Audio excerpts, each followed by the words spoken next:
Bismillahirrahmanirrahim. Innal hamdalillah nahmaduhu wa nasta'inuhu wa nastaghfiruh wa na'udzu billahi min shururi anfusina wa sayyiati a'malina. Man yahdihillahu fala mudilla lahu wa man yudlil fala hadiya lahu. Wa asyhadu an la ilaha illallah wahdahu la syarika lahu wa asyhadu anna Muhammadan abduhu wa rasuluh. Ya ayyuhalladzina amanu taqullaha haqqa tuqatihi wa la tamutunna illa wa antum muslimun. Ya ayyuhan nasu taqu rabbakumul ladzi khalaqakum min nafsin wahidah wa khalaqa minha zawjaha wa batha minhuma rijalan katsiran wa nisaa'a wattaqullaha alladzi tasaaluna bihi wal arham innallaha kana 'alaikum raqiba. Ya ayyuhalladzina amanu taqullaha wa qulu qawlan sadida yuslih lakum a'malakum wa yaghfir lakum dhunubakum wa man yuti'illaha wa rasulahu faqad faza fawzan 'azima. Amma ba'd. Fa inna asdaqal hadithi kitabullah wa ahsanul hadi hadi Muhammadin sallallahu alaihi wa ala alihi wasallam. Wa syarrul umuri muhdatsatuha wa kullu muhdatsatin bid'ah wa kullu bid'atin dhalalah wa kullu dhalalatin finnar. Alhamdulillah, kita bersyukur pada Allah Subhanahu wa taala pada hari ini, hari Jumat, hari yang paling mulia di dalam sepekan, hari rayanya kaum muslimin setiap pekannya, 18 Al-Muharram, bulan Allah yang suci, 1443 Hijriah. Kita dimudahkan oleh Allah Subhanahu wa taala untuk duduk bersama mengkaji ayat-ayat suci Al-Qur'an dan hadis dari Rasul sallallahu alaihi wa ala alihi wasallam. Salawat dan salam semoga selalu Allah berikan kepada Nabi kita Muhammad sallallahu alaihi wa ala alihi wasallam, pada keluarga beliau, para sahabat, serta orang-orang yang mengikuti beliau sampai hari kiamat kelak. Dengan nama-nama Allah yang husna dan sifat-sifatnya yang ulia, kita berdoa, Allahumma inna nas'aluka ilman nafi'an wa rizqan tayyiban wa amalan mutaqabbala. Wahai Allah, sesungguhnya kami mohon kepada Engkau ilmu yang bermanfaat, rezeki yang baik, dan amal yang diterima. Allahumma amin. Kepada co-host dan juga admin agar di-unmute semua peserta kajian sehingga tidak mengganggu kajian. Jadi semua yang masuk, ada settingannya, semua yang masuk dalam keadaan unmute, dalam keadaan mute gitu ya, dalam keadaan diam sehingga tidak bisa mengeluarkan suara, sehingga kita bisa melakukan kajian dengan maksimal. Baik, tema kita adalah kiat doa dikabulkan. Sebelum kita menyebutkan kiat doa dikabulkan, maka tema ini adalah tema yang sangat penting disebabkan karena beberapa sebab. Rafa nggak datang. Yang pertama yaitu karena doa di dalam Al-Quran dan hadis dari Rasul Sallallahu Alaihi Wasallam adalah sebuah ibadah yang sangat agung. Doa di dalam Al-Quran adalah perintah dari Allah Subhanahu wa taala di dalam banyak ayat. Allah Subhanahu wa taala berfirman, "Wa qala rabbukum ud'uni astajib lakum." Tuhan kalian berfirman, berdoalah kalian kepadaku, pasti aku langsung kabulkan untuk kalian. Ayat ini di dalamnya terdapat perintah untuk berdoa. Dan para ulama, terutama di bidang usul fikih, mengatakan segala perintah yang bebas di dalam Al-Quran dan hadis dari Rasul Sallallahu Alaihi Wasallam maka menunjukkan kepada kewajiban.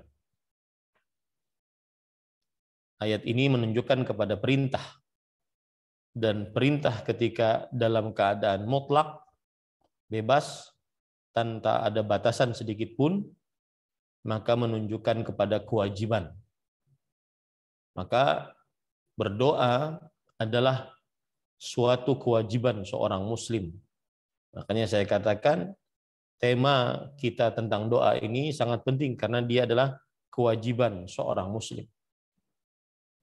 Begitu juga banyak sekali dari ayat-ayat Al-Quran yang memerintahkan untuk berdoa. Di antaranya dalam surat Al-A'raf ayat 29. Wad'uuhu mukhlishina lahuddin. Berdoalah kepada Allah dengan ikhlas hanya untuknya dalam menjalankan agama. Ini yang pertama. Pentingnya doa, dia adalah perintah yang wajib dari Allah pencipta kita.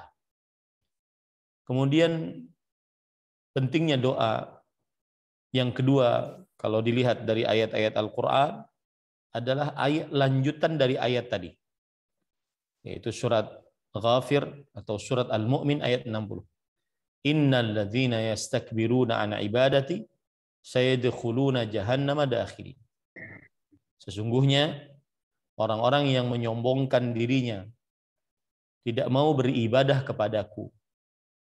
Di sini Allah menamai doa adalah ibadah. Bahkan doa adalah inti ibadah. Di sini letak pentingnya doa. Doa adalah inti ibadah. Makanya Rasulullah Shallallahu Alaihi Wasallam bersabda, "Ad-du'a huwal ibadah." Doa adalah ibadah. Inti ibadah adalah doa. Ibadah apapun yang kita kerjakan dalam baik itu sholat, puasa, zakat, haji, baca Quran, kemudian hal-hal lainnya dari ibadah-ibadah, itu inti di dalam ibadah-ibadah tersebut adalah doa. Inti dalam ibadah-ibadah tersebut adalah doa. Sebagaimana Rasulullah SAW bersabda, Al-Hajju Arafah. Inti dari berhaji adalah wukuf di Arafah. Tidak sah haji seseorang meskipun dia sudah kemana-mana, Mekah, kemudian Mina, tapi tidak berwukuf di Arafah, maka tidak sah. Maka sama, inti ibadah adalah doa. Di situ letak pentingnya ibadah doa. Kemudian juga yastakbiruna an ibadati sayadkhuluna jahannama dakhirin. Orang-orang yang menyombongkan dirinya, tidak mau beribadah kepadaku, yaitu tidak mau berdoa kepadaku, maka mereka akan masuk ke dalam neraka Jahannam dengan sekencang-kencangnya. Di dalam ayat ini menunjukkan bahwasanya anna tarka du'a ar-rabbi subhanahu istikbar. Meninggalkan berdoa kepada Allah Subhanahu wa taala termasuk daripada kesombongan. Ini pentingnya berdoa. Meninggalkan doa, tidak mengangkat tangan, tidak memohon kepada Allah adalah termasuk kesombongan berdasarkan surat Ghafir atau surat Al-Mu'min ayat 60. Kemudian Al-Allamah Al-Imam Asy-Syaukani rahimahullah, seorang ulama Islam abad ke-13 Hijriah, beliau berkata di dalam kitab beliau Tuhfatuz Dzakirin, kata beliau, wala aqbaha min hadzal istikbar, dan tidak ada yang lebih buruk dari kesombongan ini. Tidak ada keburukan yang lebih buruk dibandingkan orang yang tidak berdoa kepada Allah Subhanahu wa taala. Saya ulangi, tidak ada keburukan yang lebih buruk dibandingkan orang yang sombong, tidak mau berdoa kepada Allah Subhanahu wa taala. Kemudian Imam Asy-Syaukani berkata, "Wa kaifa yastakbirul 'abdu an du'a'i man huwa khaliqun lah." Yang artinya, bagaimanakah seorang hamba menyombongkan dirinya, tidak mau berdoa kepada Allah yang telah menciptakannya, waraziquhu, yang telah memberikan rezeki kepadanya, wa mujiduhu minal adam, yang mengadakannya dari tidak ada, wa khaliqul alami ajma', dan pencipta alam semesta seluruhnya, waraziquhu, dan pemberi rezekinya, wa muhihi, wa mumituhu, wa musibuhu, wa muaqibuhu, memberikan rezeki, menghidupkannya, mematikannya, memberikan pahala kepadanya, menghukumnya.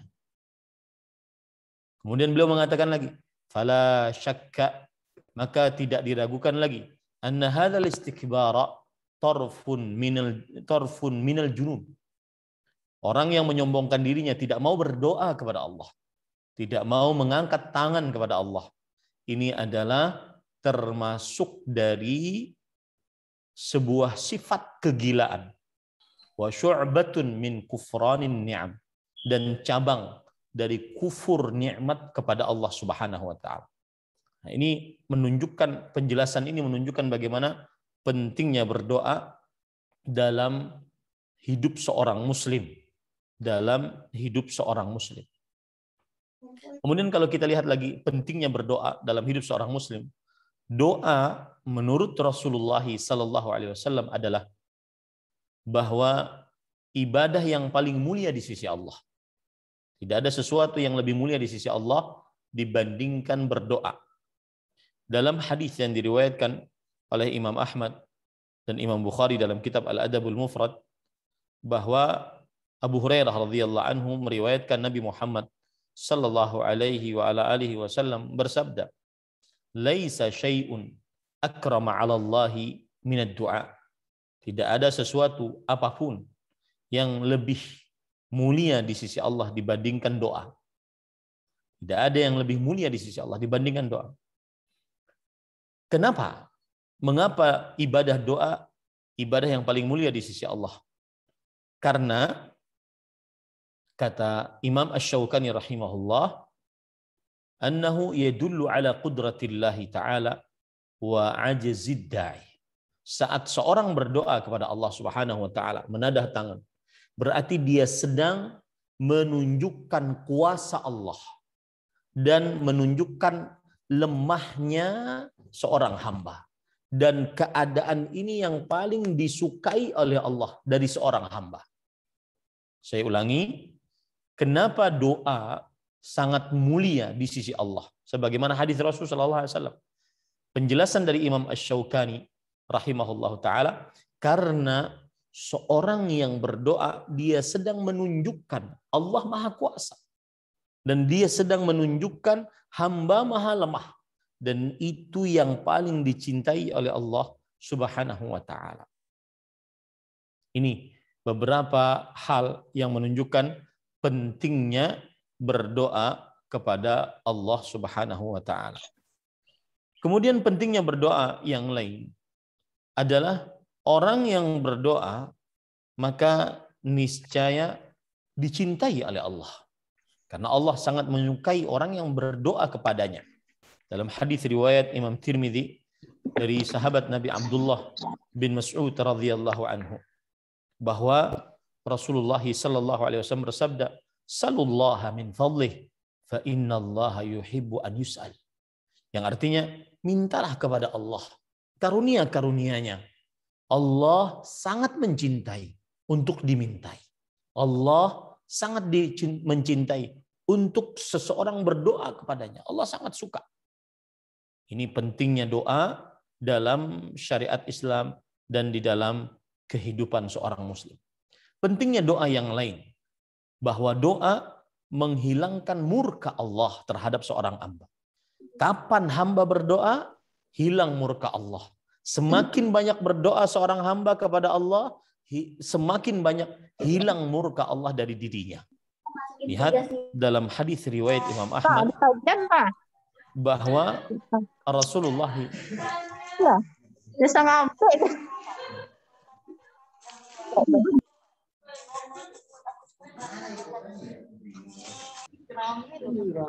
mohon yang panitia admin untuk men-mute semua yang ikut peserta kajian sehingga kajian kita bisa lebih terfokus. Baik. Kemudian ahibati hafizakumullah taala, Rasul sallallahu alaihi wasallam tadi mengatakan hadis riwayat Imam Ahmad, man lam yas'alillah yaghdab alaih. Yang artinya siapa yang tidak memohon kepada Allah, tidak berdoa kepada Allah, maka Allah langsung murka atasnya. Dan hadis ini menunjukkan bahwa doa adalah kewajiban paling penting, kewajiban paling agung, karena tidak mungkin Allah memurkai sebuah amalan jika itu tidak wajib.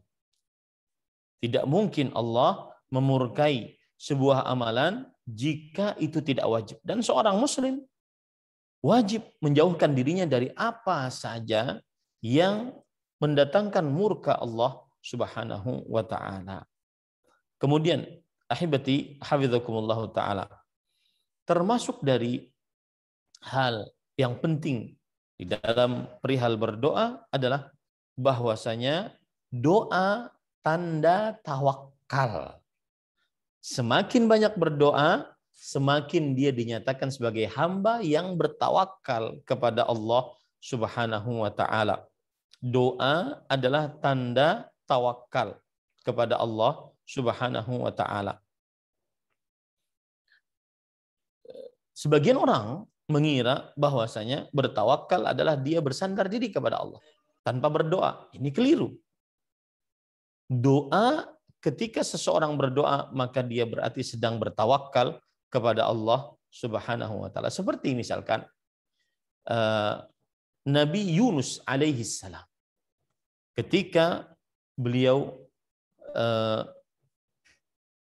ditelan ikan paus di dalam lautan pada malam yang gelap gulita, maka Nabi Yunus alaihi salam bertawakal kepada Allah Subhanahu wa ta'ala dengan cara berdoa kepada Allah Subhanahu wa ta'ala.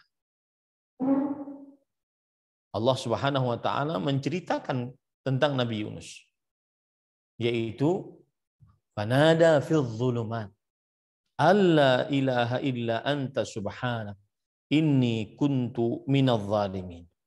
Maka Nabi Yunus alaihi salam berdoa kepada Allah Subhanahu wa ta'ala di dalam kegelapan malam, kegelapan perut ikan, kegelapan dasar lautan, kegelapan malam.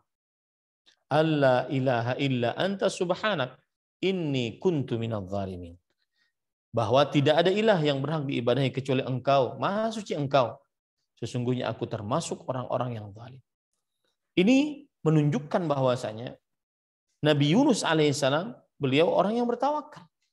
Saat sudah tidak ada daya upaya lagi untuk bisa menyelamatkannya kecuali Allah Subhanahu wa ta'ala, maka beliau berdoa. Intinya doa adalah tanda seorang bertawakal kepada Allah Subhanahu wa ta'ala.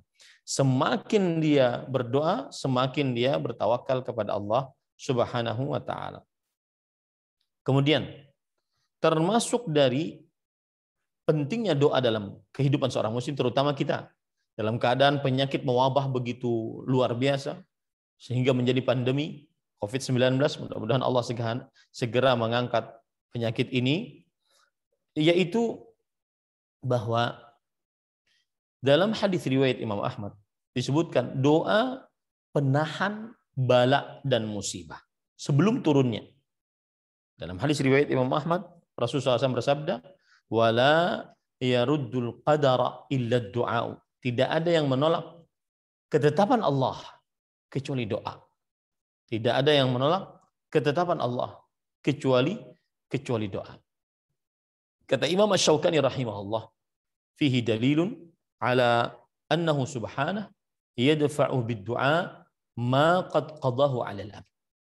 Di dalam hadis ini Allah Subhanahu wa taala menahan dengan doa apa yang Allah Subhanahu wa taala telah tetapkan atas seorang hamba. Sebaliknya, para ikhwan yang dirahmati oleh Allah Subhanahu wa taala, doa hal yang penting juga adalah penyebab diangkatnya bala. Ya, doa adalah penyebab diangkatnya bala. Makanya kita nasihatkan untuk diri pribadi dan seluruh kaum muslimin di hari-hari ini, semenjak sudah hampir 2 tahunan ini COVID-19 sudah menjadi pandemi, maka terus berdoa kepada Allah Subhanahu wa taala. Kenapa demikian? Karena doa penyebab utama diangkatnya bala. Bahkan terkadang penyebab-penyebab kauni qadari, seperti kita melakukan vaksin, kita melakukan prokes, kita melakukan PPKM, itu penyebab-penyebab kauni qadari, yaitu penyebab-penyebab yang ditakdirkan oleh Allah Subhanahu wa taala untuk menjadi penyebab agar berkurang tersebarnya penyakit COVID-19. Ini kalah manjurnya dengan penyebab-penyebab syar'i seperti doa. Rasulullah Shallallahu Alaihi Wasallam bersabda dalam hadis yang diriwayatkan oleh Imam At-Tabarani di dalam kitabnya Al-Mu'jam Al-Awsat, kemudian Imam Al-Hakim dalam kitabnya Al-Mustadrak, kemudian Imam Al-Bazzar, bahwa Rasul Shallallahu Alaihi Wasallam bersabda, la yughni hadharun min qadar. Tidak bermanfaat sikap hati-hati jika sudah takdir Allah. Wa du'a yanfa'u mimma nazala wa mimma lam yanzil. Doa bermanfaat untuk bala yang telah turun dan untuk bala yang belum turun. Yang telah turun untuk mengangkatnya, yang belum turun untuk menahannya. Kemudian Rasulullah SAW bersabda, wa inna du'a la yalqal bala'a faya'talijani ila yaumil qiyamah. Doa menghadang bala, maka kedua-duanya saling dorong-dorongan sampai hari kiamat. Lihat bagaimana luar biasanya berdoa. Maka saya nasihatkan kita melaksanakan sebab-sebab kauni qadari. Sebab-sebab kauni qadari maksudnya adalah sebab-sebab yang ditakdirkan oleh Allah. Dengan kuasa Allah, dia menjadi sebab untuk berhentinya tersebarnya pandemi COVID-19. Vaksin, prokes, 5M, PPKM, itu sebab-sebab kauni qadari. Kita melaksanakan itu. Tetapi ingat, sebab kauni qadari tidak bermanfaat jika Allah Subhanahu wa taala tidak menjadikan dia memberikan pengaruh. Betapa banyak orang yang begitu taat prokes, tetapi jika sudah takdir Allah Subhanahu wa taala, maka tetap dia akan terkonfirmasi positif COVID-19. Dan oleh karena itu jangan lupa untuk mengerjakan sebab syar'i. Seperti doa, seperti membaca Al-Quran, seperti meminum air zam-zam. Sebab-sebab syar'i untuk menahan bala ataupun untuk mengangkat bala. Dan kita harus yakini sebab syar'i lebih manjur dibandingkan sebab kauni qadari. Maka terutama di dalam hal-hal ini berdoalah kepada Allah Subhanahu wa taala. Jadi itulah beberapa hal penting dari berdoa. Sebelum kita menyebutkan bagaimana kiat doa dikabulkan. Hal penting yang berkaitan dengan doa, doa perintah Allah dan perintah menunjukkan kepada kewajiban. Yang kedua, doa adalah ibadah, bahkan inti dari ibadah. Semua ibadah ada doa di dalamnya. Yang ketiga, orang yang berdoa maka dia akan selamat dari kesombongan. Kesombongan yang sangat buruk. Tidak pernah ada keburukan yang lebih buruk dibandingkan orang yang tidak mau berdoa kepada Allah Subhanahu wa taala. Yang keempat, pentingnya doa adalah doa ibadah yang paling mulia di sisi Allah. Karena dengan berdoa seseorang memperlihatkan Allah itu maha kuasa dan hamba itu maha lemah. Ya, lemah sekali. Dan itu yang paling disukai oleh Allah.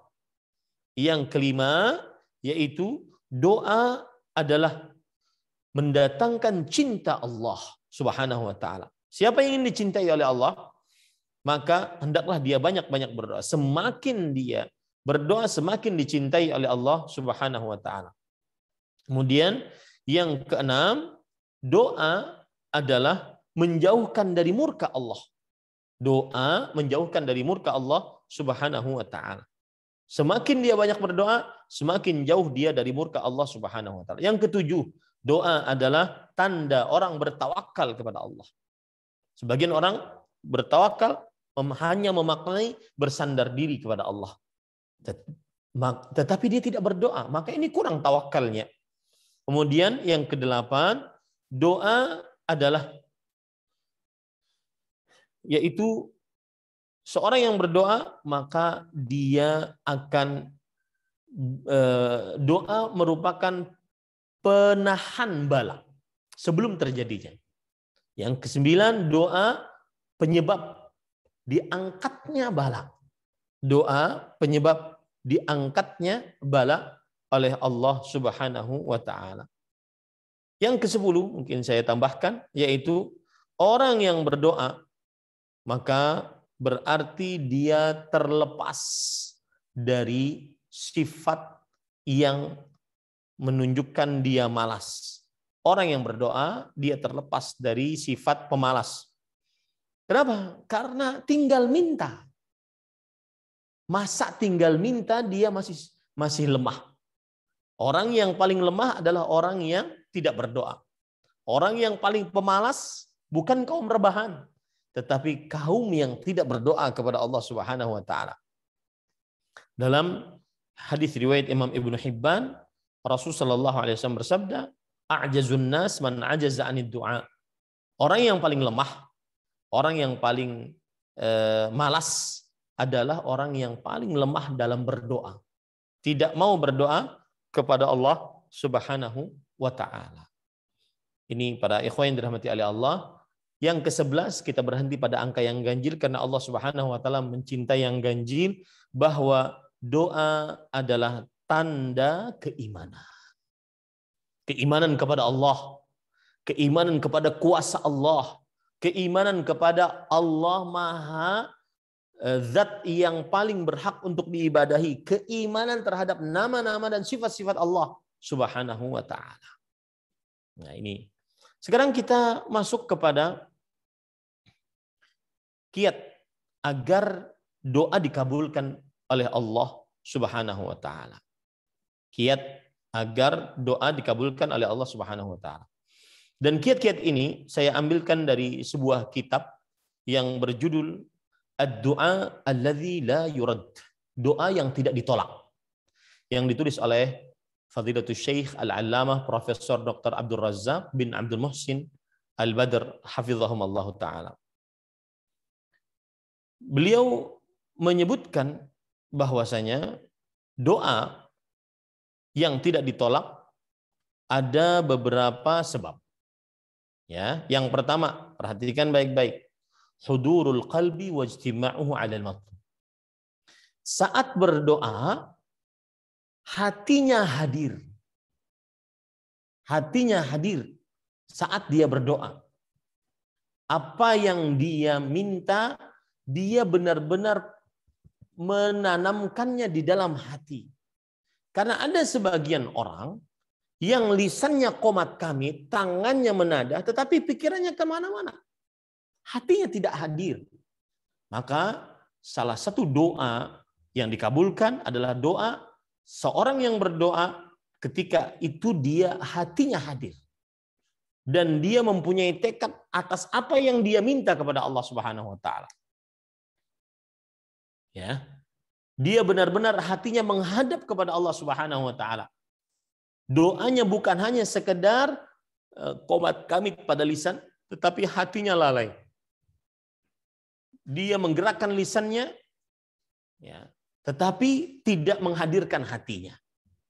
Dan Rasul Shallallahu Alaihi Wasallam sudah menyatakan doa yang seperti ini yang cuma diucapkan dengan lisan, tetapi hatinya tidak hadir, maka Allah Subhanahu Wa Taala tidak menerima doanya atau tidak mengabulkan doanya. Dalam hadis riwayat Imam Tirmidzi dan hadisnya dihasankan oleh Imam Al-Albani rahimahullahu taala bahwa Rasulullah SAW bersabda, "Ud'ullah wa antum muqinuna bil ijabah."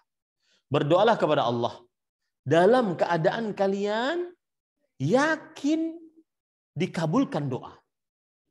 Wa'lamu anna Allah la yastajibu du'aan min qalbin ghafilin lahin.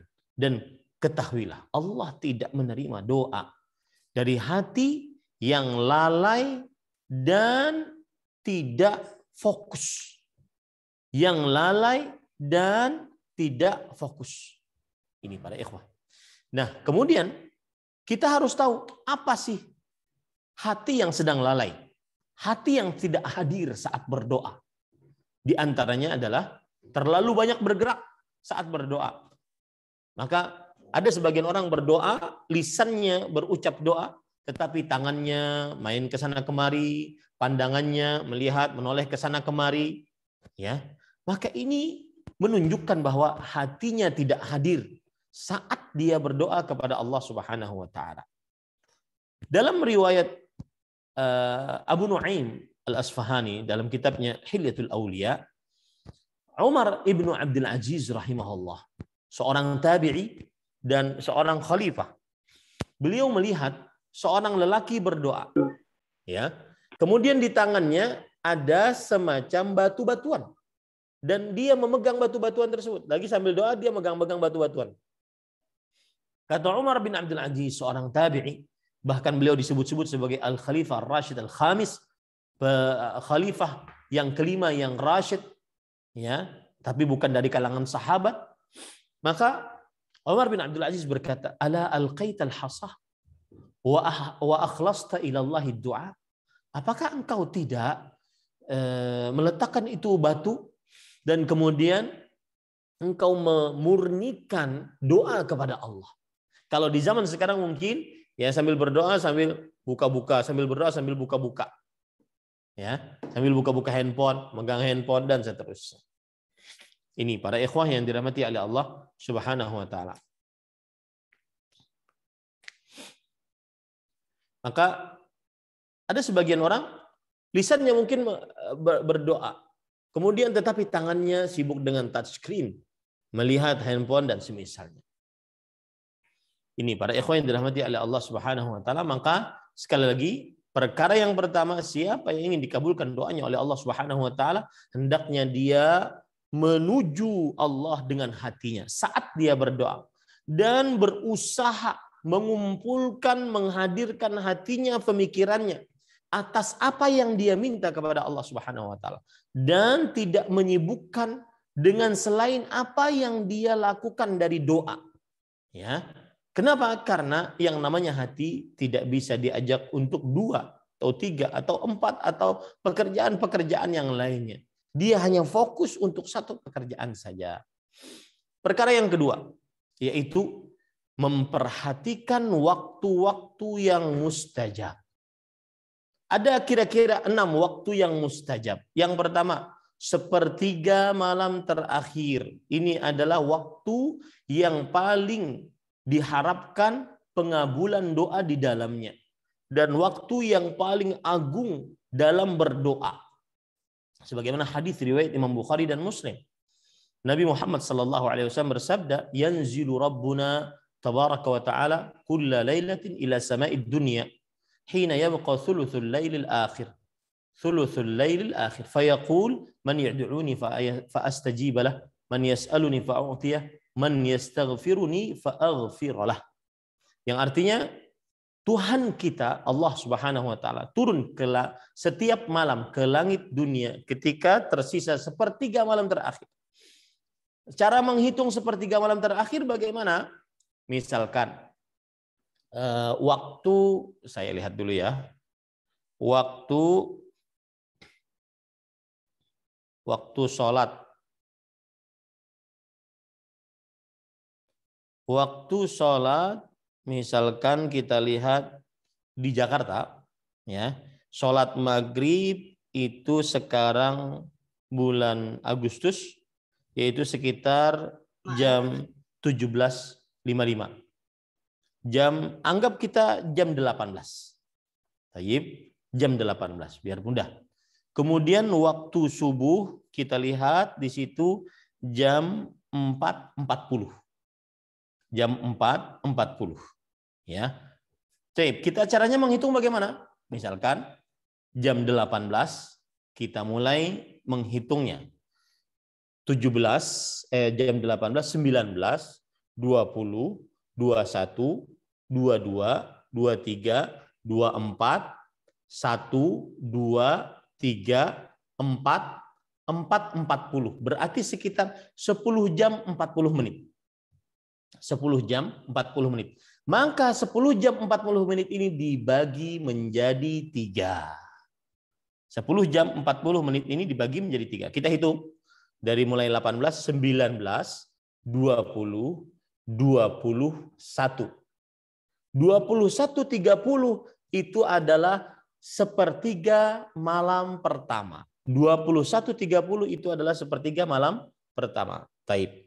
Kemudian kita hitung lagi 3 jam setengah setelahnya, yaitu 21.30, 22.30, 23.30, 24.30, ya. Kemudian itulah sekitar jam 1 pagi dini hari. Itulah sepertiga malam kedua terakhir. Habis. Berarti sepertiga malam ketiga dimulai dari jam 1 sampai jam 4. 1, 2, 3, 4, ya, 4.40. Kira-kira itu.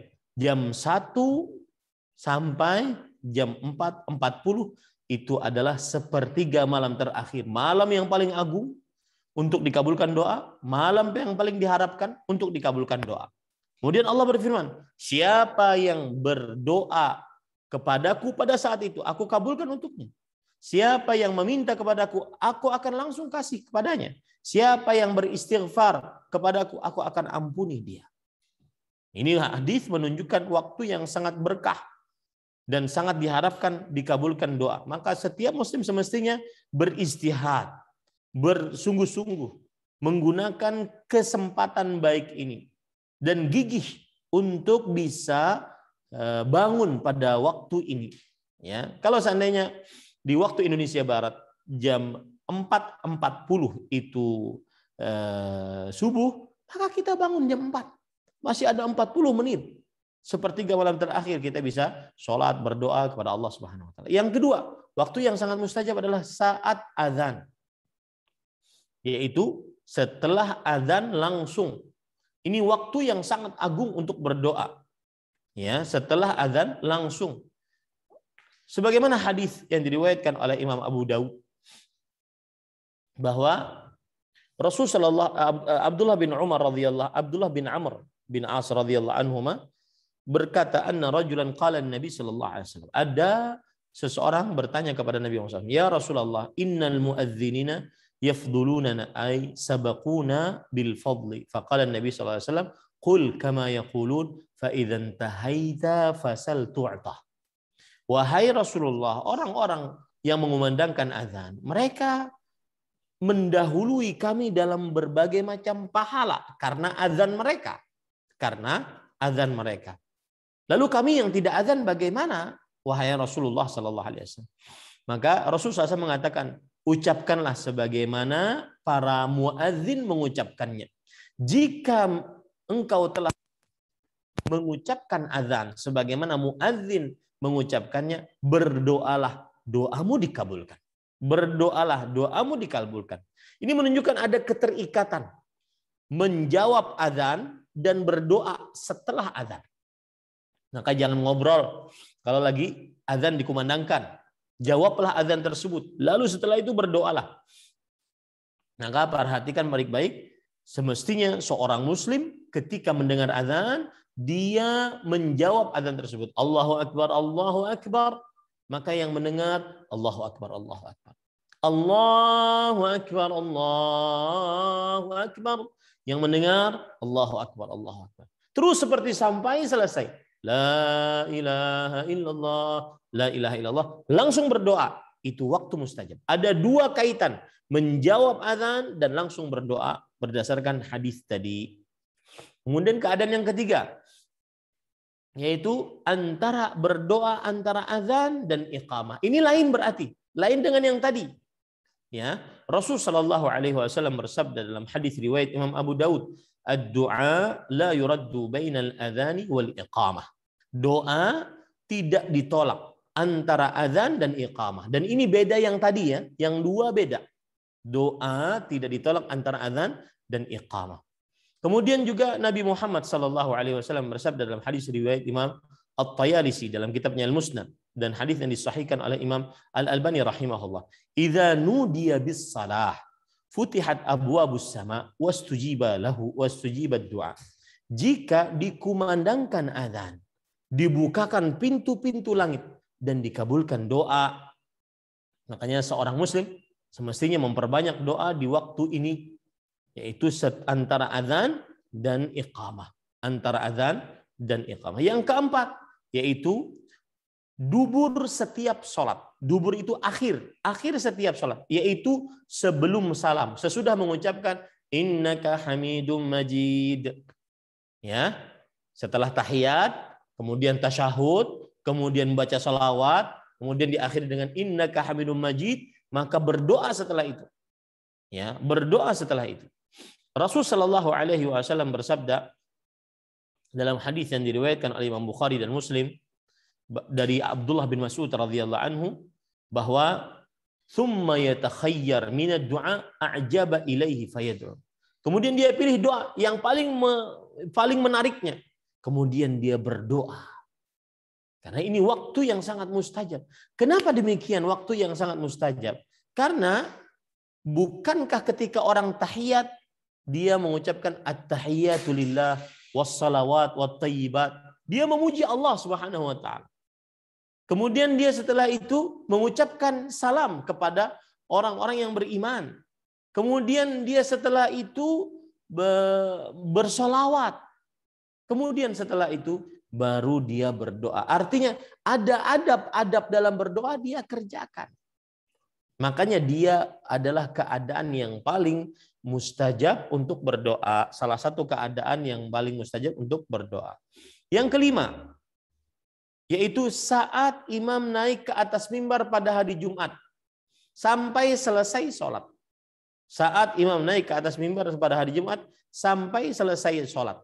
Dalam hadis yang diriwayatkan oleh Imam Bukhari dan Muslim, inna fil jumu'ati la sa'atan la yuwafiquha muslimun qa'imun yusalli yas'alullaha khairan illa a'tahu iyyah. Sesungguhnya pada hari Jumat ada sebuah waktu tidaklah seorang muslim bertepatan berdiri berdoa kepada Allah. Yaitu dia berdoa, maksudnya berdiri itu berdoa kepada Allah, memohon kebaikan dari Allah, melainkan Allah akan memberikan apa yang dimintanya. Dalam hadis riwayat Imam Muslim dari Abu Musa al-Asy'ari radhiyallahu anhu bahwa waktu tersebut adalah ma baina an yajlisal imam illa an tuqdas shalah. Antara imam duduk ya, dari mulai assalamualaikum warahmatullah kan imam khatib begitu. Kemudian dia duduk. Nah, mulai itu sampai selesai sholat itu waktu mustajab. Ya, itu waktu mustajab. Kemudian ahibati hafizakumullah taala,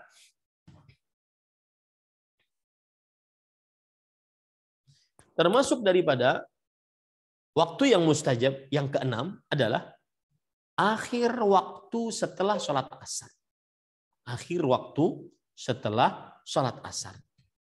Yaitu di hari Jumatnya. Nah ini pendapat yang lain. Kalau tadi kan dari mulai khatib naik ke atas mimbar sampai selesai sholat Jumat, itu waktu yang mustajab. Kemudian juga akhir waktu sholat asar. Ini yang keenam. Di dalam hadis riwayat Imam Abu Daud, Rasulullah SAW bersabda, Yaumul Jum'ah, thinta asyrata sa'ah. La yujadu muslimun yas'alullaha syai'an illa atahu Allahu azza wa jal. Faltamisuha akhira sa'atin ba'dal asr. Hari Jumat terdapat 12 jam. Tidaklah seorang muslim berdoa kepada Allah Subhanahu wa taala meminta sesuatu melainkan Allah berikan kepadanya. Maka carilah waktu tersebut di akhir waktu setelah sholat asar. Ya, akhir waktu setelah sholat asar. Berarti beberapa waktu sebelum maghrib. Akhir waktu. Entah setengah jam, entah 20 menit, 15 menit sebelum sholat maghrib. Nah ini para ikhwan yang dirahmati oleh Allah Subhanahu wa taala. Dan Imam Ibnu Qayyim Al-Jauziyah rahimahullah di dalam kitab Zadul Ma'ad mengatakan bahwasanya dua pendapat yang paling kuat adalah yaitu tadi ketika khatib sudah naik ke atas mimbar sampai selesai sholat Jumat. Dan yang kedua adalah akhir waktu setelah sholat asar. Taib. Itu adalah perkara yang kedua yang membuat doa tidak ditolak.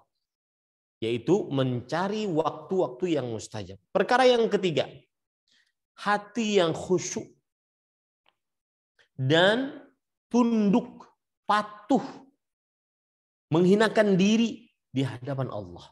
Saat berdoa, hatinya khusyuk, menghinakan diri di hadapan Allah Subhanahu wa taala. Ya, ini termasuk daripada syarat dan kiat doa dikabulkan. Jadi ketika kita berdoa, hendaknya kita benar-benar menundukkan diri, menghinakan diri di hadapan Allah Subhanahu wa taala. Sebagaimana sebagaimana ayat surat Al-A'raf ayat 55. Ud'u rabbakum tadarruan wa khufyah. Innahu la yuhibbul mu'tadin. Berdoalah kalian kepada Tuhan kalian dengan tadarru', yaitu menghinakan diri. Menghinakan diri kepada Allah Subhanahu wa taala. Wa khufyah, yaitu dengan khusyuk hati. Sebagaimana yang dijelaskan oleh Imam Ibnu Jarir At-Tabari rahimahullahu taala dalam kitab Jami'ul Bayan fi Tafsiril Quran. Maka saat seseorang doa kepada Allah, hendaknya dia berdoanya dengan menghinakan diri, merendahkan suara, kemudian menundukkan diri. Ya. Dalam hadis yang diriwayatkan oleh Imam Bukhari dan Muslim, Rasulullah Shallallahu Alaihi Wasallam mendengar para sahabatnya saat berdoa dan berzikir mengangkat suara. Kemudian beliau berkata, Ayyuhan nas irba'u ala anfusikum. Wahai manusia, kasihanilah diri kalian. Innakum laisa tad'una asamma wala ghaiban. Innakum tad'una sami'an qariban wa huwa ma'akum. Yang artinya, wahai manusia, kasihanilah diri kalian. Sesungguhnya kalian tidak berdoa dalam keadaan tidak berdoa kepada yang tuli dan juga yang tidak ada. Sesungguhnya kalian berdoa kepada yang Maha mendengar, Maha dekat, dan Dia bersama kalian. Kata Al-Hafidh Ibnu Hajar Al-Asqalani rahimahullah, fihi karahiyatu raf'i saut bid-du'a wa dzikr. Wa bihi qala 'amatus salafi minas sahabati wat tabi'in. Di dalam hadis ini terdapat pelajaran bahwa dimakruhkan mengangkat suara saat berdoa dan berzikir. Dan ini adalah pendapatnya kebanyakan ulama salaf dari para sahabat, para tabi'in dan para tabi'ut tabi'in. Nah, bayangkan ini dengan yang sering kita lihat di tengah masyarakat, berdoa, berzikir, berteriak-teriak, bahkan sambil berjoget-joget. Maka tentunya sangat berbeda dengan apa yang disebutkan oleh Allah dalam Al-Quran dan apa yang disebutkan oleh Rasulullah SAW dalam hadis-hadis Rasulullah SAW. Kalau berdoa dia penuh dengan khusyuk. Orang khusyuk itu berdoa dia pelan, kemudian menghinakan diri kepada Allah. Ya, ini para ikhwah. Imam Nawawi yang juga bermadzhab Syafi'i di dalam kitab beliau Al-Minhaj Syarah Nawawi ala Sahih Muslim, beliau mengatakan istihbabu khafdhi saut bidzikri illa fil mawadhi'i allati warada asy-syar'u bi raf'ihi fiha. Hadis ini terdapat di dalamnya anjuran merendahkan suara saat berzikir, saat berdoa, kecuali di tempat-tempat yang syariat memerintahkan untuk mengangkat suara padanya, seperti sedang talbiyah dan semisalnya. Kemudian perkara yang keempat, yaitu menghadap kiblat saat berdoa. Menghadap kiblat saat berdoa. Ini termasuk adab agar doa tidak ditolak. Kiat doa dikabulkan. Oleh sebab itulah telah sahih dari Nabi Muhammad SAW bahwasanya beliau ketika berdoa, beliau menghadap kiblat. Seperti yang terjadi pada perang Badar. Beliau melihat banyaknya jumlah orang-orang musyrik dibandingkan jumlah kaum muslimin, maka beliau menghadap kiblat dan mengangkat kedua tangan beliau. Ini termasuk daripada adab dalam berdoa. Yang kelima, yaitu bersuci saat berdoa dalam keadaan suci dari hadas kecil, dari hadas besar. Hal ini sebagaimana dalam hadis riwayat Imam Abu Daud dan disahihkan oleh Imam Al-Albani rahimahullah taala dari Muhajir bin Qunfudh, bahwa beliau memberikan salam kepada Nabi Muhammad SAW dalam keadaan Nabi Muhammad SAW sedang berwudu. Lalu Nabi Muhammad SAW beliau tidak menjawab salam tersebut sampai selesai wudu, baru Nabi Muhammad SAW menjawab salamnya Al-Muhajir bin Qunfudh radhiyallahu anhu. Kemudian Rasulullah SAW bersabda, innahu lam yamna'uni an arudda alaika illa inni karihtu an adhkurallaha illa ala taharah. Tidak ada yang melarangku untuk menjawab salammu, kecuali aku tidak suka, aku benci untuk berzikir menyebut nama Allah kecuali dalam keadaan suci. Maka sangat dianjurkan ketika seorang berdoa dia dalam keadaan suci dari hadas kecil, dari hadas besar. Lalu Ustaz, kalau seandainya berdoa dalam keadaan berhadas, tidak berwudu, maka bolehkah? Jawabannya boleh. Ini hanya adab, ya, wallahu a'lam. Kemudian ahibati hafizakumullahu taala, yang keenam adalah mengangkat tangan saat berdoa. Sebagaimana hadis yang diriwayatkan oleh Imam Abu Daud dan disahihkan oleh Imam Al-Albani rahimahullah dari Salman Al-Farisi radhiyallahu anhu. Beliau berkata, "Inna rabbakum hayyun karim, yastahi min 'abdihi idza rafa'a yadayhi ilaihi an yaruddahuma sifra." Sesungguhnya Rabb kalian Maha Pemalu dan Maha Pemurah. Allah malu dari hambanya jika ia telah mengangkat kedua tangannya kepadanya, maka Allah memberikannya dengan kekosongan. Tidak dikabulkan oleh Allah Subhanahu wa taala. Maka ahibati hafizakumullah, termasuk daripada adab dalam berdoa yang dikabulkan, yang tidak ditolak adalah mengangkat tangan. Dan hadis bahwa Rasulullah SAW berdoa sambil mengangkat tangan, hadisnya adalah hadis mutawatir ma'nawi. Artinya banyak puluhan sahabat Nabi radhiyallahu anhum meriwayatkan dari Rasulullah SAW dalam berbagai macam keadaan bahwasanya beliau saat berdoa mengangkat tangan, bahkan tinggi mengangkat tangannya, sebagaimana hadis riwayat Bukhari dan Muslim dari Anas bin Malik radhiyallahu anhu, "Ra'aitu Rasul sallallahu alaihi wasallam yarfa'u yadayhi fi du'a hatta yura bayadu ibtaihi." Aku melihat Rasulullah sallallahu alaihi wasallam mengangkat tangannya di dalam doa, kedua tangannya, sampai terlihat putihnya ketiak Rasulullah sallallahu alaihi wasallam. Ini ahibati hafizakumullahu taala. Kemudian yang ketujuh adalah memulai dengan alhamdulillah. Ya, memulai dengan alhamdulillah, memuji Allah, bersolawat atas Nabi Muhammad SAW sebelum berdoa. Jadi saya katakan, orang yang berdoa, salah satu indahnya dalam berdoa adalah lezatlah memuji Allah. Ya Allah, Engkau Maha Kuasa. Ya Allah, Engkau Maha Pencipta. Ya Allah, Engkau Maha pengasih, penyayang. Engkau adalah Tuhan semesta alam. Engkau pokoknya puji Allah sebanyak-banyaknya. Dan bagi yang tidak terbiasa memuji Allah, maka belajar dia memuji Allah Subhanahu wa taala.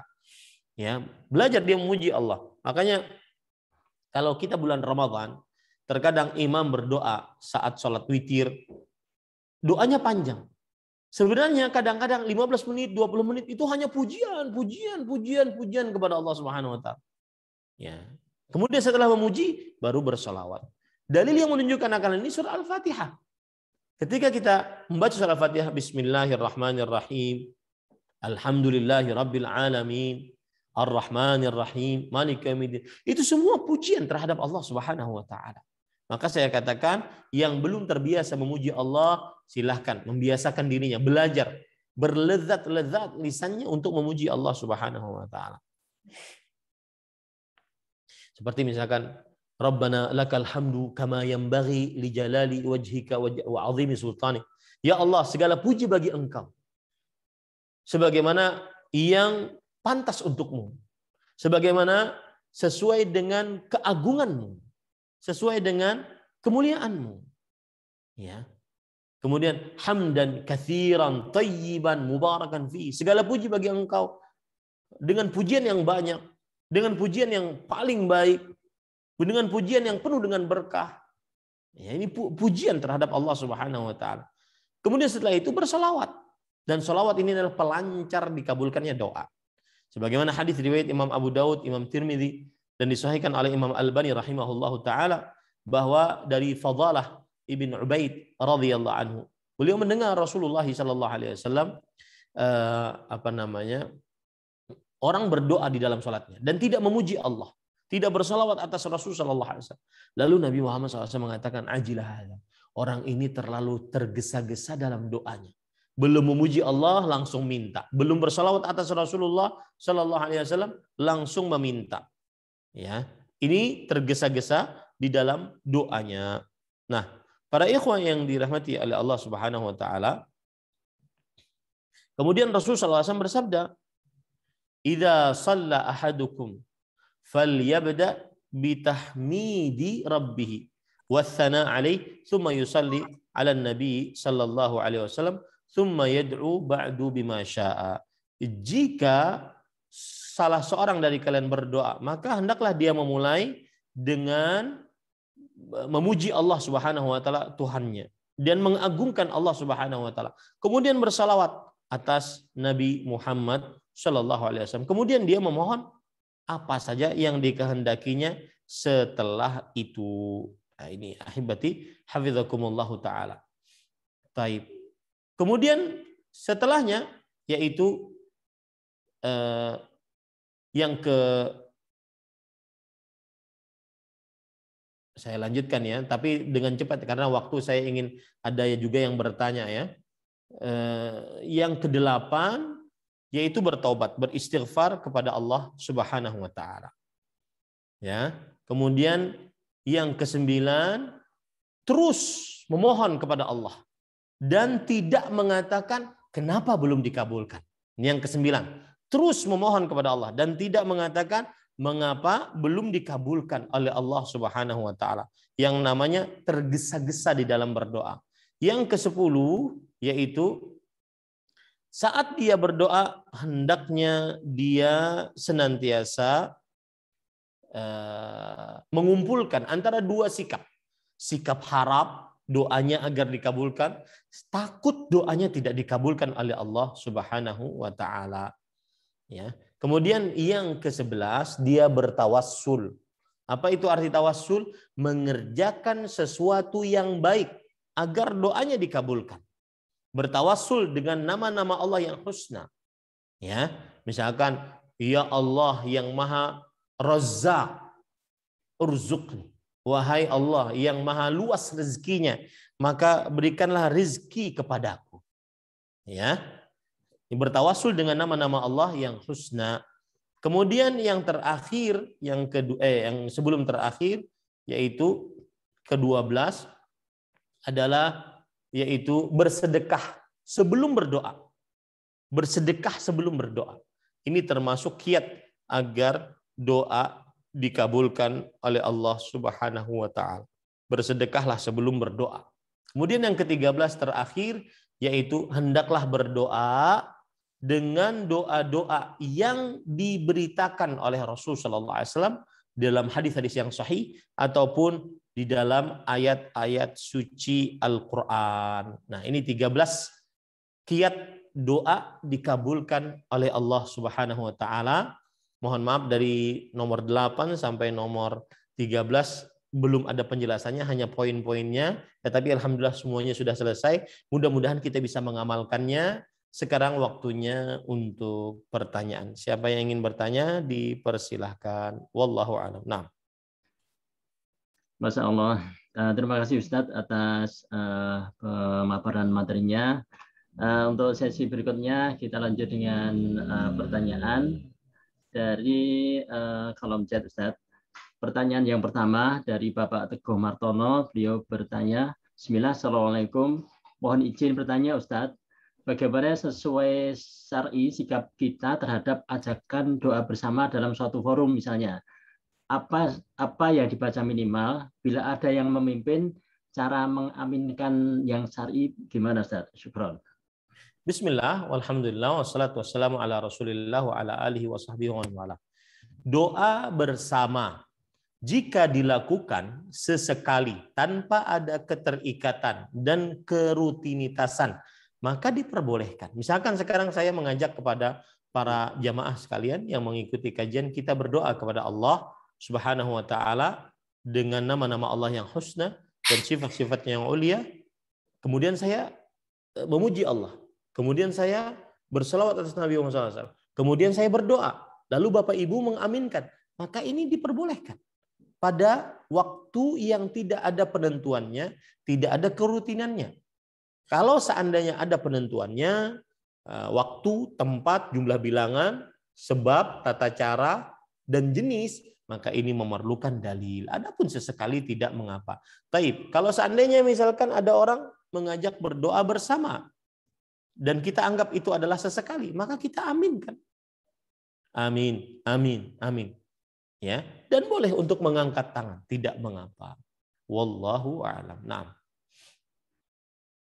Baik, terima kasih Ustadz atas penjelasannya. Mudah-mudahan Pak Tono memahaminya. Pertanyaan berikutnya Ustadz dari Akhi Gufron bin Abdul Matin. Izin bertanya, apakah berdoa itu harus dalam keadaan berwudu? Kemudian apakah harus dengan mengangkat tangan? Syukran jazakallahu khair. Bismillah, alhamdulillah, wassalatu wassalamu ala rasulillah wa ala alihi wa sahbihi wa man wala. Ini sudah kita jawab tadi, bahwasanya salah satu adab dalam berdoa adalah dalam keadaan suci. Suci dari hadas kecil dan hadas besar. Ya.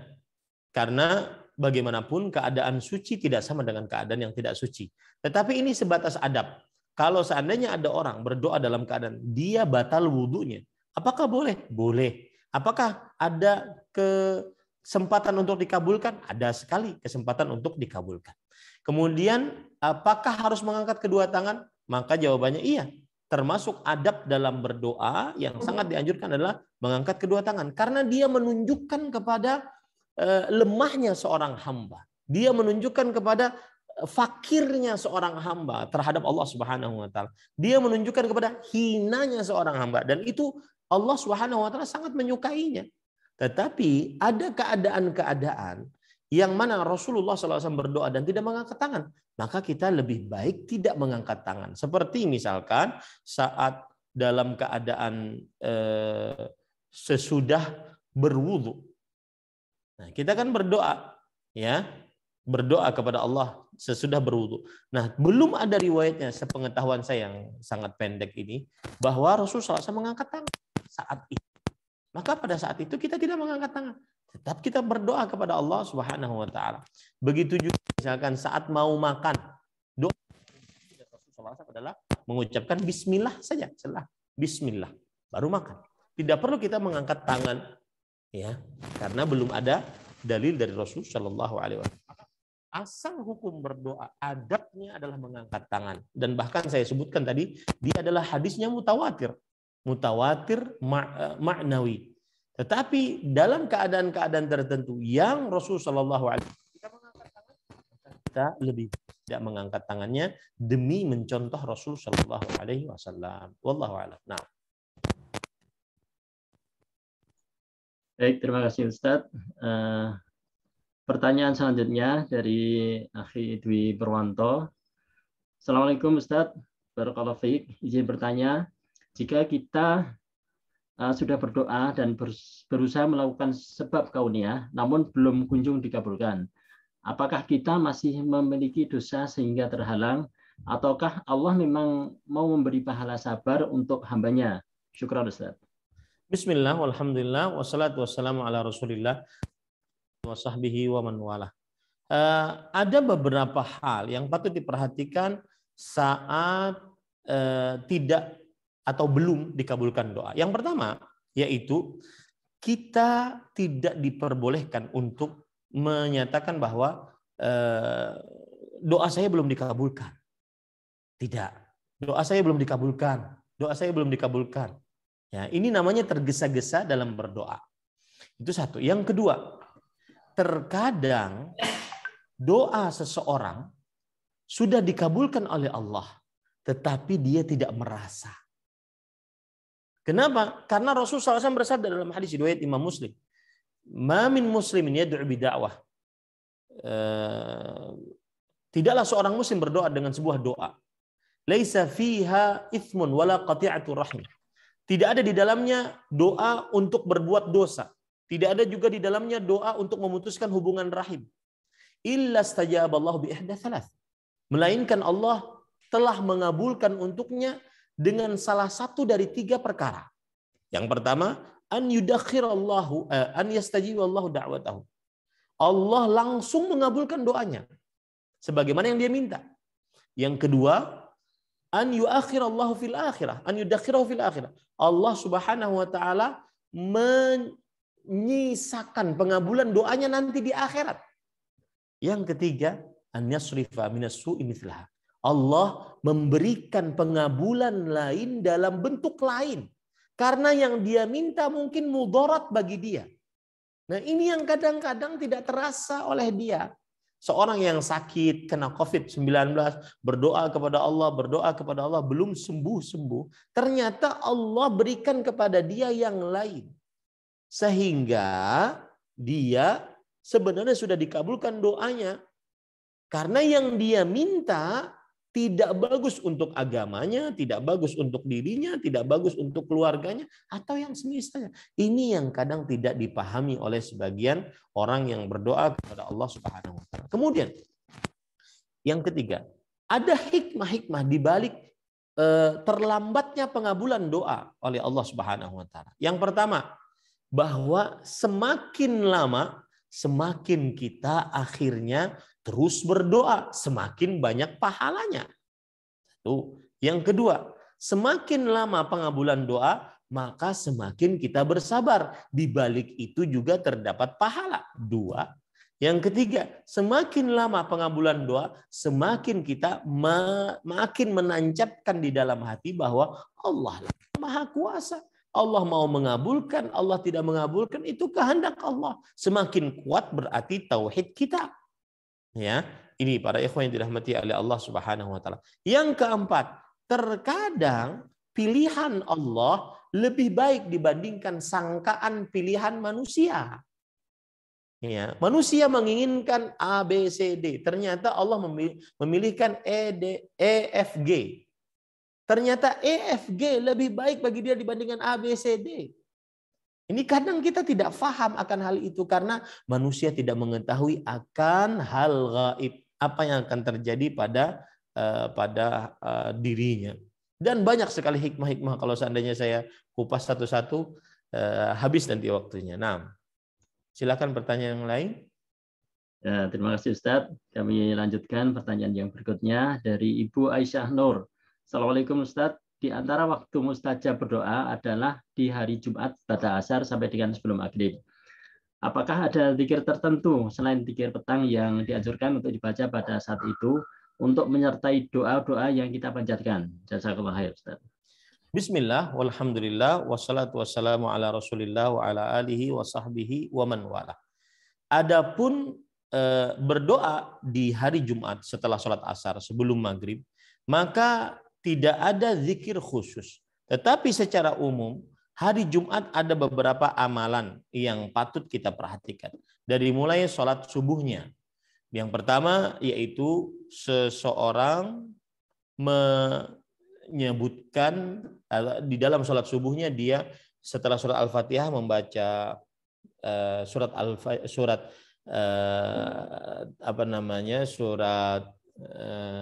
Alif Lam Mim Tanzil, surat As-Sajdah. Di sana ada sujud sajadah. Kemudian di rakaat keduanya setelah Al-Fatihah membaca surat Al-Insan. Dan ini sangat utama karena Rasulullah SAW jarang meninggalkannya. Kemudian yang kedua yaitu membaca surat Al-Kahfi. Ini mendatangkan pahala, yaitu memberikan cahaya antara dia dengan Ka'bah. Ataupun orang berjalan selama sepekan dari Jumat ini ke Jumat ke depan, dia berjalan, maka sepanjang itu cahaya yang akan dia dapat kelak di hari kiamat kalau dia membaca surat Al-Kahfi. Kemudian yang ketiga yaitu bersolawat atas Rasulullah SAW di hari Jumat. Bersolawat, memperbanyak solawat atas Rasulullah SAW. Karena Rasulullah SAW mengatakan, fa'akthirus salata alayya fihi. Inna fi yaumil inna min afdali ayyamikum yaumal jum'ah. Sesungguhnya hari yang paling utama bagi kalian adalah hari Jumat. Hari yang paling utama bagi kalian adalah hari Jumat. Fa'akthirus salata fihi alayya. Maka perbanyaklah membaca salawat di dalamnya atasku. Kemudian yang selanjutnya berdoa. Entah itu ketika khatib naik atas mimbar sampai selesai sholat, kemudian atau setelah sholat asar seperti sekarang kita ini. Maka berdoalah kepada Allah. Tidak ada doa khusus yang disyariatkan oleh Rasulullah SAW. Tetapi memperbanyak doa. Karena ini adalah waktu-waktu mustajab. Dan ada perkara menarik. Berdoanya, waktu yang dikabulkannya itu sedikit. Karena dalam beberapa riwayat, Rasulullah SAW menyebutkan dengan kata sedikit. Gitulah, sedikit. Artinya dia waktu yang sempit sekali. Maka gunakan waktunya sebaik-baiknya. Wallahu a'lam. Nah. Baik, terima kasih Ustadz atas penjelasannya. Pertanyaan berikutnya Ustadz dari Ummu Musyafa. Bismillah, Afan izin bertanya Ustadz. Yang pertama nih Ustadz, ada dua pertanyaan. Ustadz, apakah doa bisa mengubah sesuatu yang sudah ditulis di Lauh Mahfudz? Itu yang pertama. Kemudian yang kedua, Ana banyak tidak hafal doa-doa sesuai sunnah. Apakah boleh Ana berdoa dengan sambil lihat buku Ustadz? Bagus pertanyaannya. Mungkin pertanyaan ini saya jawab dulu. Waalaikumsalam warahmatullahi wabarakatuh. Jazakumullahu khairan atas pertanyaannya. Mungkin pertanyaan ini berkaitan dengan tadi. Tidak ada yang menolak takdir kecuali doa. Maka mungkin ditanyakan, apakah doa sudah tertulis dalam kitab Lauhul Mahfuz? Maka jawabannya, semua yang telah terjadi, yang sedang terjadi, dan yang akan terjadi, itu adalah takdir Allah dan sudah ditetapkan 50.000 tahun sebelum penciptaan langit dan bumi, tertulis di dalam kitab Lauhul Mahfuz. Si fulan berdoa, nanti takdirnya begini karena doanya. Si fulan tidak berdoa, kalau seandainya takdirnya dia tidak berdoa, maka takdirnya begini. Itu sudah dituliskan oleh Allah. Bagaimana Ustadz? Kita nggak paham. Innallaha ala kulli syai'in qadir. Allah Subhanahu wa taala Maha Kuasa atas segala sesuatu.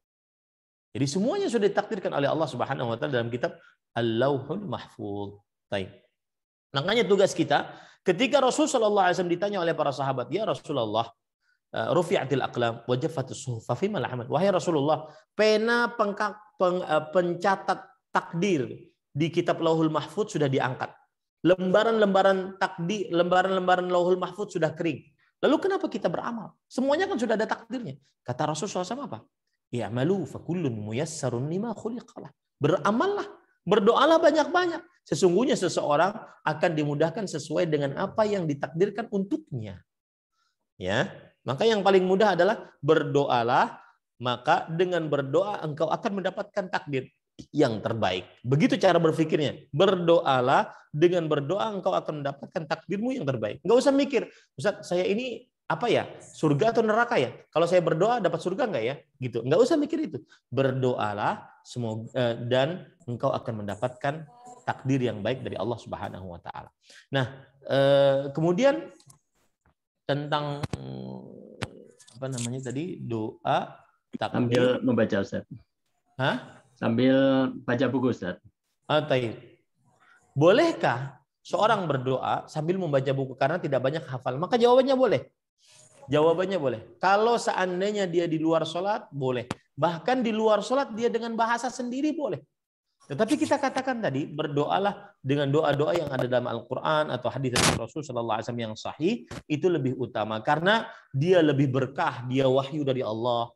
Ya, dia keluar dari mulut Rasulullah Sallallahu Alaihi Wasallam dan dia lebih komprehensif, lebih diperlukan oleh hamba-hamba Allah Subhanahu Wa Taala, lebih utama. Tetapi kalau seandainya di luar sholat dia ingin berdoa dengan doanya sendiri, dengan keinginannya sendiri, maka dengan bahasanya sendiri, maka tidak mengapa. Allah Subhanahu Wa Taala memahami apa yang disampaikan oleh hambanya.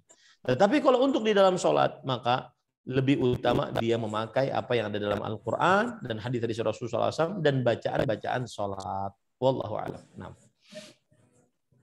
Baik, terima kasih Ustadz atas penjelasannya. Pertanyaan berikutnya dari Ibu Azizah. Assalamualaikum Ustadz. Waalaikumsalam.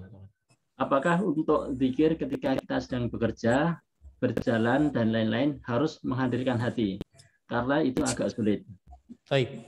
Bismillah, walhamdulillah, wassalatu wassalamu ala Rasulillah wa ala alihi wa sahbihi wa man walah. Yang dimaksud dengan menghadirkan hati saat berzikir adalah dia memahami apa yang dia ucapkan. Coba perhatikan. Rasul sallallahu alaihi wasallam kata Abdullah bin Umar radhiyallahu anhuma, "In kunna la na'uddu min Rasulillah sallallahu alaihi wasallam fil majlisil wahid yaqul rabbighfirli wa tub alayya innaka antat tawwabur rahim 70 marrah." Kami sering sekali menghitung Rasulullah Sallallahu Alaihi Wasallam saat duduk-duduk bersama kami, beliau sering mengucapkan Rabbighfirli wa tub alayya innaka antat tawwabur rahim. Rabbighfirli wa tub alayya innaka antat tawwabur rahim selama 70 kali. Padahal sedang ngobrol. Maka ini menunjukkan bahwa bisa seseorang untuk mengucapkan doa ataupun berzikir dan hadir hatinya meskipun dia sedang mengerjakan pekerjaan-pekerjaan lainnya. Tapi tentunya orang yang berzikir menghadap kiblat, lebih khusyuk hatinya, menundukkan hatinya, mengumpulkan hatinya, ini lebih utama dibandingkan dia berzikir tetapi juga mengerjakan pekerjaan-pekerjaan lain. Wallahu a'lam. Baik, terima kasih Ustadz atas penjelasannya. Pertanyaan berikutnya dari Ibu Lady Haloho dan Ghosani ini. Assalamualaikum warahmatullahi wabarakatuh Ustadz. Waalaikumsalam. Mohon bertanya, apakah waktu mustajab berdoa sesudah adzan dan waktu antara adzan dan iqamah berlaku juga untuk jika kita di rumah, bukan sedang di masjid? Karena kaum wanita sholatnya lebih baik di rumah. Mohon penjelasan. Ya. Bismillah, alhamdulillah, wassalatu wassalamu ala Rasulillah wa ala alihi washabihi wa man wala. Iya, ini penting sekali. Iya, berlaku juga di rumah bagi kaum perempuan. Selama itu setelah adzan, kemudian dia berdoa, itu termasuk waktu yang mustajab, ataupun antara adzan dan iqamah, itu waktu yang mustajab. Ya, itu waktu yang mustajab. Meskipun dia berada di dalam rumah. Karena ayat hadisnya umum, ad-du'a la yuraddu bainal adzani wal iqamah. Doa tidak ditolak antara adzan dan iqamah. Ini umum antara laki-laki yang ada dalam masjid ataupun orang yang sedang di luar seperti perempuan dan orang-orang yang dalam perjalanan. Wallahu a'lam. Nah. Baik, terima kasih Ustaz. Pertanyaan berikutnya dari Ibu Dia Wahyuningsih. Bismillah, Assalamualaikum. Semoga Ustadz beserta keluarga senantiasa dalam lindungan dan limpahan rahmat Allah Subhanahu wa taala. Amin. Amin. Mohon izin pertama Ustadz. Yang pertama, apakah berdoa antara azan dan iqamah berlaku juga jika kita hanya tahu datangnya waktu sholat dari aplikasi HP jika adzan tidak terdengar? Kemudian yang kedua, apakah berdoa sebelum salam harus dengan bahasa Arab bagaimana hukumnya jika belum hafal doa tersebut dengan bahasa Arab? Apakah boleh kita membaca doa yang sudah dipersiapkan dengan kertas? Baik. Bismillah, walhamdulillah, wassalatu wassalamu ala rasulillah wa ala alihi wa sahbihi wa man wala. Waalaikumsalam warahmatullahi wabarakatuh. Jawaban atas pertanyaan yang pertama adalah kalau seandainya itu dari aplikasi, maka berarti bukan antara adzan dan iqamah yang hakiki. Karena yang kita maksud adalah seorang muslim mendengar adzan dan mendengar iqamah. Ya, kemudian dia berdoa di antara itu. Itu yang dimaksud. Dan ini bisa terjadi baik yang di dalam masjid ataupun yang di dalam rumah ataupun yang di luar masjid yang benar-benar mendengar adzannya dan mendengar iqamahnya secara langsung. Ya, karena yang ada di aplikasi adalah ukuran waktu sholat, bukan adzan dan iqamah yang kita dengar. Wallahu a'lam. Kemudian yang kedua, berdoa sebelum salam sholat. Apakah wajib dengan bahasa Arab ataukah tidak? Maka jawabannya terjadi perbedaan pendapat di antara para ulama rahimahumullah ta'ala. Yaitu bahwa boleh berdoa dengan bahasa Indonesia atau bahasa selain bahasa Arab. Ya, wallahu alam, saya setiap kali ditanya dengan permasalahan ini maka saya katakan doa yang paling baik dibaca setelah bersolawat di dalam tasyahud adalah doa yang dibaca oleh Rasulullah SAW. Seperti doa Allahumma inni a'udzubika Allahumma inni zalamtu nafsi zulman katsiran wa la yaghfiru dzunuba illa anta faghfir li maghfiratan min indik warhamni innaka antal ghafurur rahim. Kemudian doa juga seperti Allahumma antal muqaddim wa antal muakhir wa anta la ilaha illa anta ighfir lima qaddamtu wa ma ighfir li ma qaddamtu wa ma akhartu wa ma asrartu wa ma anta a'lamu bihi minni antal muqaddim wa antal muakhir wa anta ala kulli syai'in qadir. Itu doa yang dibaca oleh Rasulullah SAW sebelum salam. Begitu juga minta perlindungan dari 4 perkara. Allahumma inni a'udzubika min adzabil qabr wa min adzabin nar wa a'udzubika min fitnatil mahya wal mamat wa min fitnatil masiihid dajjal. Ini termasuk doa yang dibaca oleh Rasulullah SAW ketika sebelum salam. Maka itu doa yang paling baik. Kalau seandainya ingin menambah, tambahlah doa-doa dari Al-Qur'an. Ya, atau doa-doa dari hadis-hadis yang sahih. Itu yang lebih utama. Adapun berdoa dengan bahasa Indonesia, maka wallahu alam sebagian ulama tidak memperbolehkannya karena dia termasuk perkataan manusia, dan Rasulullah SAW bersabda, inna hadhihi shalah la tasluhu fiha syai'un min kalamin nas, sesungguhnya salat ini tidak pantas di dalamnya sesuatu dari ucapan manusia. Maka pada saat itu lebih baik seseorang dia berdoa dari doa Rasulullah SAW saat sebelum salam. Yang kedua, dia berusaha menghafal dan di situ ada semacam semangat untuk menghafal doa. Yang kedua, dia berdoa dari Al-Qur'an yang dia sanggupi. Yang ketiga, berdoa dari hadis-hadis Rasul Shallallahu Alaihi Wasallam yang sahih. Kalaupun ada orang baru masuk Islam, kemudian dia ingin berdoa, ingin sholat, dan dia belum hafal sama sekali doa-doa apapun, maka baru boleh dia berdoa dengan bahasa yang dia sanggupi, dengan doa yang dia sanggupi. Wallahu a'lam. Naam. Baik, terima kasih Ustadz atas penjelasannya. Pertanyaan berikutnya dari Akhi Reno di Jombang. Assalamualaikum Ustadz. Maksud dari memperbanyak doa, apakah doa satu tapi diulang-ulang, atau kita doa yang sangat banyak bervariasi setiap sholat fardu doanya berbeda-beda? Kemudian yang kedua, andaikan kita sudah berdoa selama 10 tahun minta jodoh, lalu selama itu kita dapat, apakah kita berarti tidak ada jodohnya atau merubah doa Ustaz? Jazakallah khair. Bismillah, walhamdulillah, wassalatu wassalamu ala rasulillah wa ala alihi wa sahbihi wa wala.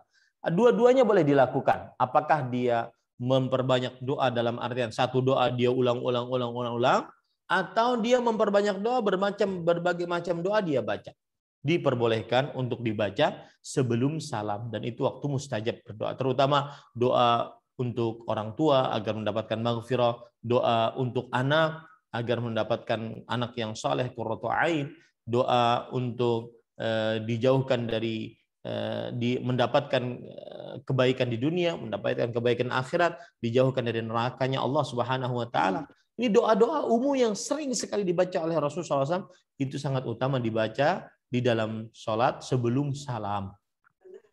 Kemudian yang kedua adalah seorang berdoa minta jodoh selama 10 tahun tetapi belum dikabulkan oleh Allah Subhanahu wa taala. Maka bagaimana dia? Apakah dia merubah doanya ataukah dia bagaimana? Maka jawabannya teruslah berdoa kepada Allah Subhanahu wa taala. Karena kita tidak tahu apa yang terbaik untuk diri kita. Dan Allah Subhanahu wa taala, siapa saja yang berdoa, Allah Subhanahu wa taala janjikan salah satu dari 3 opsi. Allah kabulkan langsung doanya, Allah simpan pengabulannya di akhirat, Allah gantikan yang lebih baik. Maka jawabannya adalah teruslah berdoa kepada Allah. Ya, teruslah berdoa. Innallaha yuhibbu an yus'al. Sesungguhnya Allah menyukai untuk selalu diminta. Maka teruslah berdoa kepada Allah. Apakah kemudian dirubah doanya Ustaz? Minta jodoh yang lain atau minta orang lain? Maka saya nasihatkan untuk perkara-perkara dunia maka mintalah secara umum. Seperti misalkan Rabbana atina fid dunya hasanah wa fil akhirati hasanah wa qina adzabannar. Mintalah secara umum. Allahumma inni as'alukal afwa wal afiyah. Ya Allah, aku mohon kepada Engkau pemaafan dan keselamatan di dunia dan di akhirat. Mintalah secara umum. Ini lebih utama. Nah, cukup kiranya karena waktu di sini mau mendekati maghrib. Waktu Indonesia Tengah sudah mau mendekati maghrib. Nah, baik, terima kasih Ustadz atas penjelasan pemaparan-materinya dan jawaban atas pertanyaan-pertanyaan kami. Mungkin karena waktunya sudah cukup, kita cukupkan Ustadz ya. Mohon kesimpulannya Ustadz. Betul. Bismillah, walhamdulillah, wassalatu wassalamu ala rasulillah wa ala alihi wa ashabihi wa man wala. Sebagai penutup, saya ingin menyampaikan tentang perihal yang menarik dalam kehidupan seorang muslim. Ketahuilah bahwasanya seorang muslim hidup di dunia, dia sebenarnya sedang berpindah dari kesulitan yang satu kepada kesulitan yang lain. Siapa yang telah melewati satu kesulitan, maka jangan sampai dia mengira bahwasanya selesai kesulitannya, karena akan ditunggu oleh kesulitan yang lain. Begitulah terus hidup di dunia. Tidak ada yang lepas dari kesulitan dan kesusahan. Dan inilah salah satu makna dari firman Allah, فَإِذَا فَرَغْتَ fansab. Jika engkau telah selesai, bangunlah. Telah selesai, bangunlah. Sampai kita bertemu dengan Allah Subhanahu wa taala. Dan kesulitan-kesulitan tersebut tidak bisa dihadapi kecuali dengan kesabaran. Dan kesabaran itulah yang kelak akan mendatangkan nikmat indah di akhirat.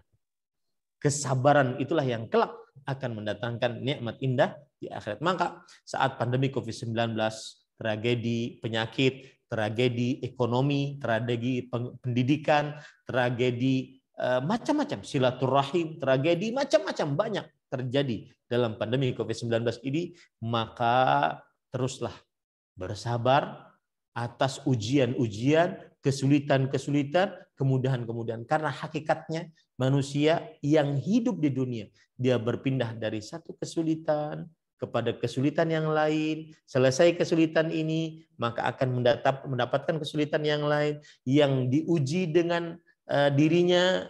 Ada sesudah selesai diuji dirinya, diuji dengan istrinya.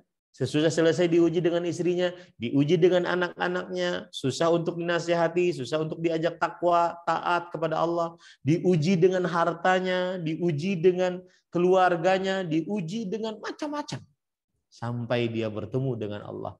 Itulah hakikat kehidupan dunia, yaitu meniti kesulitan demi kesulitan untuk menggapai ridha Allah Subhanahu wa taala. Semoga yang disampaikan bermanfaat. Wallahu alam. Sallallahu Nabi Muhammad walhamdulillahi rabbil alamin. Wassalamualaikum warahmatullahi wabarakatuh. Waalaikumsalam warahmatullahi wabarakatuh. Jazakallah khairan Pak Ustadz. Sama-sama. Khairan Ustaz. Barakallah fiik Bu, sama-sama. Jazakallah khair. Assalamualaikum. Saya izin live ya. Afadhal Ustaz. Ya. Ustaz.